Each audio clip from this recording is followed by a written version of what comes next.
ನಗರದ ಮುಖ್ಯ ರಸ್ತೆಗಳು ಮತ್ತು ಪಾದಚಾರಿ ಮಾರ್ಗದ ಒತ್ತುವರಿ ತೆರವಿಗೆ 1 ದಶಕದ ನಂತರ ನಗರಸಭೆ ತೆರವಿಗೆ ಮುಂದಾಗಿದ್ದು, ಮಾಲೀಕರಿಗೆ ಗಡುವು ನಿಗದಿಪಡಿಸಿದ ಬೆನ್ನಲ್ಲೇ ನಗರದಲ್ಲಿ 2ನೇ ಹಂತದ ತೆರವು ಕಾರ್ಯಾಚರಣೆಯನ್ನ ನಗರದ ಚೇಳೂರು ರಸ್ತೆಯಲ್ಲಿ ಹಮ್ಮಿಕೊಳ್ಳಲಾಗಿತ್ತು.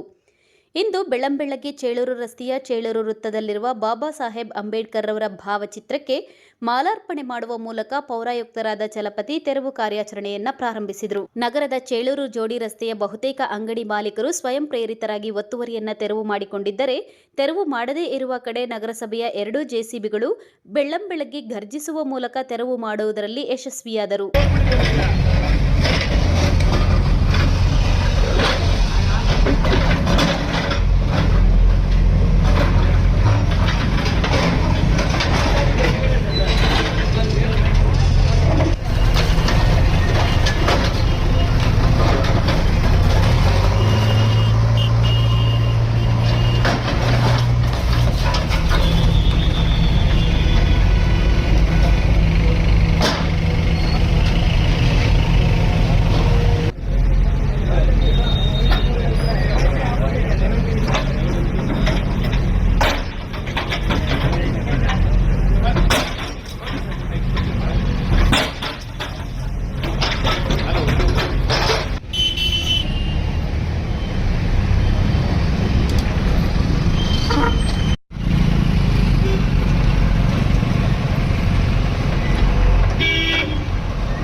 Assam Pasha, MMTV news, Chintamani.